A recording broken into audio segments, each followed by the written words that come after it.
Thank you, Mr Deputy Speaker. And my question is to the Assistant Minister to the Prime Minister. An Assistant Minister representing a Prime Minister without a credible plan to power Australia's economy out of recession. This Morrison recession is the first recession in Australia in nearly 30 years. It is the worst recession since the 1920s. The Morrison recession has cost hundreds of thousands of Australians their jobs. It has shattered the living standards and hopes of millions of Australians. It risks consigning a generation of young people to years of unemployment and underemployment, and it risks consigning a large cohort of mature workers to uncertainty about whether and when their jobs are coming back.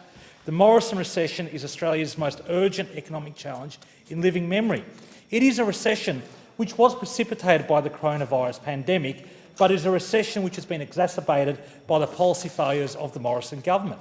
The recession is deeper because this government ignored the economic warning signs during 2019, and the recession risks being longer because the Prime Minister has no plan for jobs, no plan for growth and no plan for the challenges of the future. Challenges like climate change, the impact of technological change on the workforce, the need to boost productivity and the need to tackle rising inequality. They have no agenda for economic recovery, and they have no agenda for building a better Australia.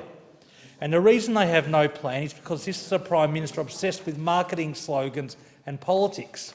A Prime Minister always there for the photo-op, but never there for the follow-up. Moving on from one marketing slogan to the next, never delivering and always leaving too many ordinary Australians behind. The government has just delivered a budget that racks up $1 trillion of debt. But for all the spending and all the debt, the budget will not create the jobs Australians need. On the latest ABS data, the unemployment rate is 6.9%, and we know the effective unemployment rate is closer to 10%. On this government settings, unemployment will be too high for too long. Another 160,000 Australians will be added to the ranks of the jobless by the end of the year. Mr Deputy Speaker, we have 2.6 million Australians right now who are either out of work or desperately need more hours in the job they have. The jobless rate won't get back to pre-recession levels for more than 4 years.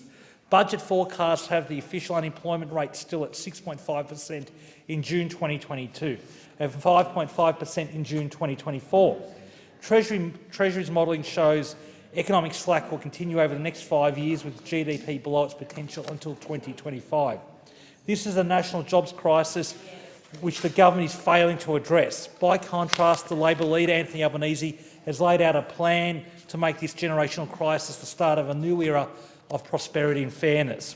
It's a plan that's about creating the jobs we need today and training our people for the jobs of the future, making quality childcare a right for all families, easing pressure on living standards and giving women more opportunities in the workforce, rebuilding Australia's manufacturing sector, creating jobs and opportunities for skilled workers, and powering our economic recovery with investment in clean energy and new electricity transmission infrastructure.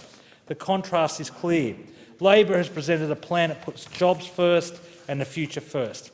The coalition is withdrawing support for jobs and just telling Australians hit by the recession to suck it up and wait for the economy to get back to normal in 4 or 5 years' time.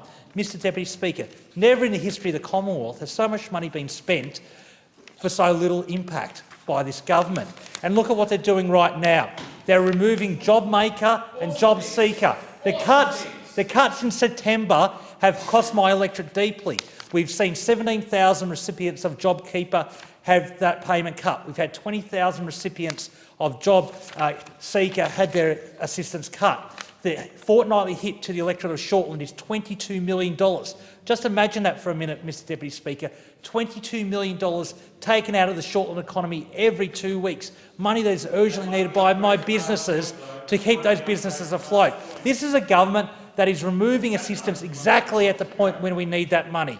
This is a government without a plan to rebuild Australia, without a plan to rebuild our economy. It's all about a plan to win the next day's headlines. It's all about a plan of spin and marketing by a Prime Minister who's all photo-op and no follow-through. So my question to the Assistant Minister is, with the country in economic crisis, with hundreds of thousands of Australians having lost their jobs, why is the Prime Minister more interested in marketing slogans than in bringing forward an agenda to drive jobs and growth?